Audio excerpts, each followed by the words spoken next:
like a star lighting up the night. Grace and kindness in every way. You bring sunshine to every day. Beautiful girl. Hi guys, so palabas na tayo ng ating working place ngayon. So pauwi na tayo and it's super hot guys. Ayan, super init. So ito po yung aking working place sa ngayon. So uwi po tayo ng napakainit po ng panahon. So ayan siya. So ayan si kuya. So pabubuksan tayo ng gate niyan guys. Kasi pag hindi tayo pinabuksan ng gate dyan, tatadtadin ko talaga siya ng pinong-pino. Thank you. Ay. So as usual guys, walking ako pero tatawid ako sa kabila para yung ibang ano naman, anong tag dito? Ibang view naman yung makita ninyo. So ayan, 'di ba? As you can see, super init dito sa may Hong Kong guys. So tawid tayo sa kabila. Dali lang po. Dahil ayan, init guys. Lalo tayong mangingitims here. So, wait a minute. We'll do the tawid-tawid and sana walang ano. So, ayan, tatawid tayo dito guys. So, dito tayo. Dyan ako galing. Doon pala. Dyan sa building na yan. Ay, pusang gala. So, ayan. Dito lang tayo sa kabila para makita nyo din yung kagandahan dito sa kabila guys. So, ayan, super init. Eh, nagpapayong tayo ngayon. Ayan, as you can see, oh, ayan yung payong natin. So, ay! Lumipad ang payong. So, ayan siya. Ay, may dumaan palang mas bus dun guys. So, sana sa kabila pala ako. Diyos ko. Dati-dati kasi walang nadaan dun. So, ayun. So, guys, salamat pala sa sa palagian yung panonood ng aking mga videos kasi guys, papaalam ko lang po sa mga hindi nakakaalam, sa mga nakakamiss po sa akin, charis. Kasi diba ilang ano na rin akong hindi nag-live ng gabi. Ang live ko lang is nung last Sunday pero 1 hour mahigit lang yun kasi hindi ako nakakapag-live ng gabi guys sa kadahilan ng nabubulol ako.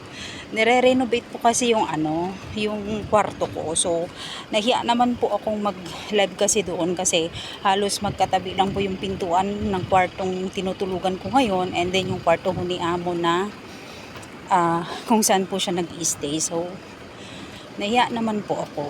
Pero, itatry po ko po later on or maybe the other day na mag-live po ako ng silent. Opo. Kasi namimiss ko na rin mag-live, makipagchikahan sa inyo. Kaso nga po, yun nga po ang dahilan. So, hindi ko pa din po alam kung hanggang kailan or kung hanggang kailan matatapos yung yung renovation sa kwarto ko guys. Kasi medyo marami talaga siyang marami siyang sira kasi matagal na rin kasi yun. So, parang ngayon lang ni-renovate. For almost 7 years ata na kasi pang na akong katulong dyan parang pang-apat na akong katulong sa bahay na yan. So, parang ngayon lang siya mare-renovate kasi talagang nagbabakbak na rin yung dingding. So, ayan guys, so, diba super init pa rin pero wala kailangan pa rin nating magtrabaho at sumunod sa utos ng ating mga amo kung saan tayo papupuntahin. So, ayan. Medyo malapit-lapit na rin tayo dun sa sakayan ng bus, guys. And, ayun. Pansamantala po muna, manood po muna kayo ng mga videos ko, guys. So, kahit na minsan nauumay na rin po kayo sa mga videos ko, sa pagsasalita ko. Pero, at least, naririnig nyo pa rin po yung boses ko or nakikita nyo pa rin po akong active sa social media. So, sa mga hindi pa po dyan nakasubscribe, kaya naman po, yun na po ang pa-birthday gift sa akin kasi malapit-lapit na rin po ang ating birthday. And, abangan nyo rin yung aking live dyan. Pero, I'm not sure kung makakapag tayo that time. Kung makakapagkita or what. Basta po, abangan nyo na lamang po guys. So, ayun. Ayan, so walking pa rin tayo pero medyo matagal-tagal or kasing init sobra. So, ayun. Maraming thank you po sa lahat ng palagi ang pag-support sa aking sa aking YouTube channel. And na-appreciate ko po yung yung pagmamahal and yung support. Yes po. So ayan, ito yung kabuuan ngayon here. Super init. And tignan nyo naman si Lolo. Parang galing si Lolo sa pagmamadyong. Pagmamadyong. So ayan. Diba? Super lilim na rin dito. Kaso mainit pa rin yung ano ng araw, guys. So sana makasakay ako agad-agad ng bus. Para naman medyo maaga tayo makarating sa bahay. Kasi pagdating ko sa bahay, need ko pa rin pong magkuskus ng kahit paunti-unti kasi tomorrow po ulit is pupunta po tayo ulit here. So ayan, init. So ayan, ayan yung tignan mo yung bike niya, bike ni ay ate pala yan. So bike ni ate. So diba po, so ayan. And then ayan yung sa kabila, guys, yung lagi kong pinapakita sa inyo. So ayan siya, diba, ang ganda. Basta ang ganda at ang linis ng Hong Kong, pero nakakapagod din po nakakapagod din po maging isang ina, maging isang single mom, maging breadwinner ng family.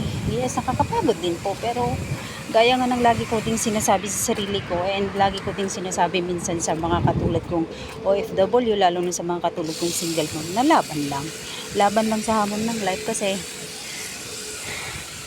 hindi naman tayo matututo sa mga bagay-bagay kung hindi tayo, kung hindi tayo maghihirap, or hindi natin mararanasan yung ganong paghihirap sa buhay. Pero ang saya lang sa life, kasi kahit papano, kahit napakahirap po ng buhay, is at least na ibibigay ko po yung pangangailangan ng aking mga anak. Oo.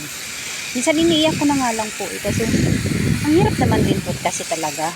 Yes, pero wala nanay tayo and wala namang ibang tutulong sa akin sa pagbuhay sa mga anak ko, kasi ako lang.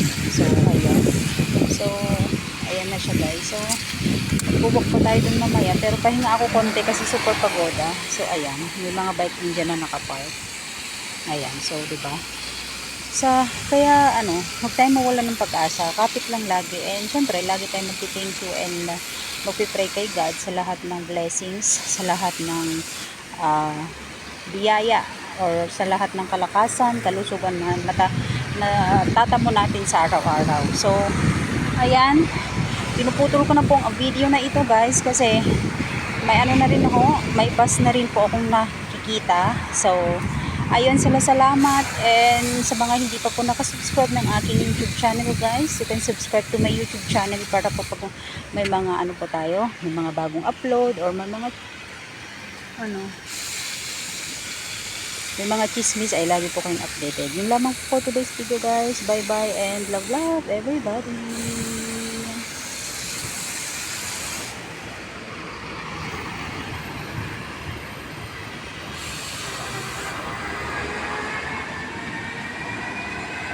Your light remains to guide the way. Every step you take, you stand so